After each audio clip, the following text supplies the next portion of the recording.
దీపికా పదుకొనే తీరు అక్కడ అంతేనా? తన వైపు నుంచి తాను చెప్పాలనుకున్నది ప్రత్యక్షంగానూ పరోక్షంగానూ చెప్పే ప్రయత్నం చేస్తుంది. కానీ వేళ్లంతా తప్పంతా దీపిక వైపే చూపిస్తున్నాయి. దీపికా పదుకొనె ఇప్పుడు సంచలనంగా మారిన పేరు. స్పిరిట్ చిత్రానికి నో చెప్పడం, అటుపై కల్కి 2 నుంచి నిర్మాణ సంస్థ తొలగించడంతో నెట్టింట టార్గెట్ అయింది. ఎలాంటి కారణాలతో అవకాశాలను వదులుకుంటుందనేది పక్కన పెడితే ఎవరి వాదనలు వాళ్ళు వినిపిస్తున్నారు. ఈ విషయంలో దీపిక కూడా ఎంతమాత్రం తగ్గలేదు. తన వైపు నుంచి తాను చెప్పాలనుకున్నది చెప్పే ప్రయత్నం చేస్తుంది. కానీ వేళ్లన్నీ తప్పంతా దీపిక వైపే చూపిస్తున్నాయి. ఇదంతా టాలీవుడ్ కి సంబంధించిన ఎపిసోడ్. తన భాష కాదు. తాను లాంచ్ అయిన పరిశ్రమ కాదు కాబట్టి అలా అనుకోవచ్చు.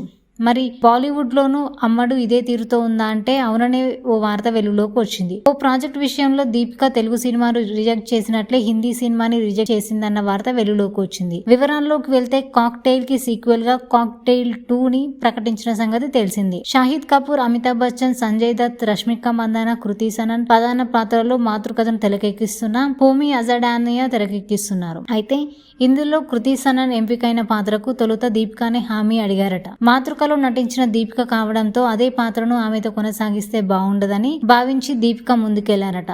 కానీ ఆ పాత్ర తానిప్పుడు చేయలేదని సున్నితంగా తిరస్కరించినట్లు ఆలస్యంగా వెలుగులోకి వచ్చింది. వాస్తవానికి పార్ట్ 2లో నటులంతా కొత్తవారే. మొదటి భాగంలో నటించిన వారెవరూ లేరు. కానీ దీపిక రోల్ ఒకటే కంటిన్యూ చేయాలనే ఆలోచనతో ఆమె దగ్గరికెళ్తే తిరస్కరణ చెప్పిందట. మొదటి భాగంలో దీపిక వెరోనికా మిలానీ పాత్ర పోషించిన సంగతి తెలిసిందే. ఆ పాత్రలో అమ్మడు ఒదిగిపోయింది.